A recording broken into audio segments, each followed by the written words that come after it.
tous ceux qui ont marqué le monde étaient anormaux. C'est quelque chose qu'il faut retenir. Vous n'allez pas retenir un nom dans l'histoire qui a marqué le monde et qui était normal. D'accord. Parce que tous ceux qui sont normaux disparaissent de manière comme ils sont venus. D'accord. Parce que il y a des compromis qu'il faut faire. D'accord.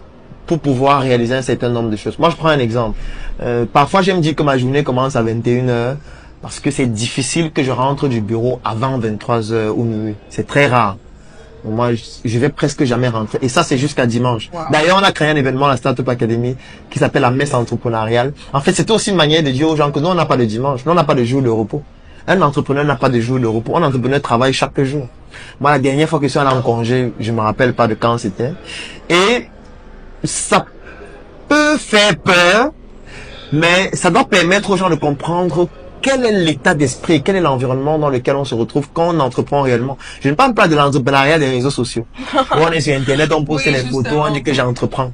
Quand on est sur le terrain et qu'on réalise vraiment des choses sur le terrain, c'est très pénible.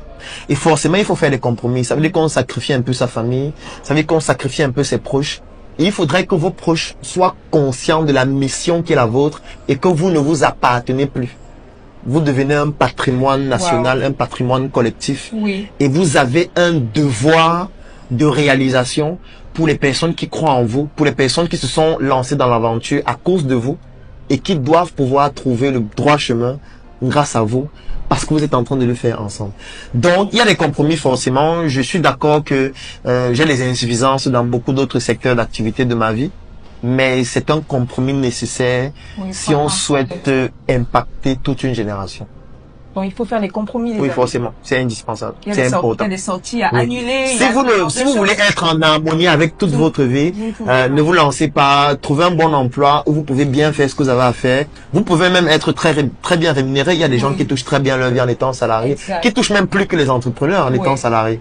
Donc restez incognito, ne vous faites pas connaître. Parce que le problème avec ce qu'on fait, c'est que chaque jour, vous avez de plus en plus d'ennemis. Donc chaque jour qui passe, il y a des gens qui vous détestent. Peut-être parce qu'ils n'aiment pas ce que vous faites, peut-être parce que ils voulaient faire la même chose que vous, mais ils n'ont pas pu le faire. Et du coup, ça les énerve ce que vous faites.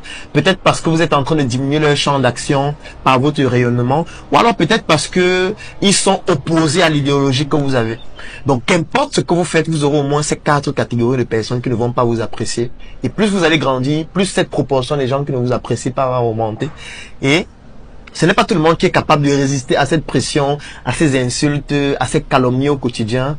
C'est très compliqué. Ça demande beaucoup de travail spirituel même. Et si vous n'êtes pas capable de le faire, soyez salarié, restez incognito. Vous aurez une très belle vie.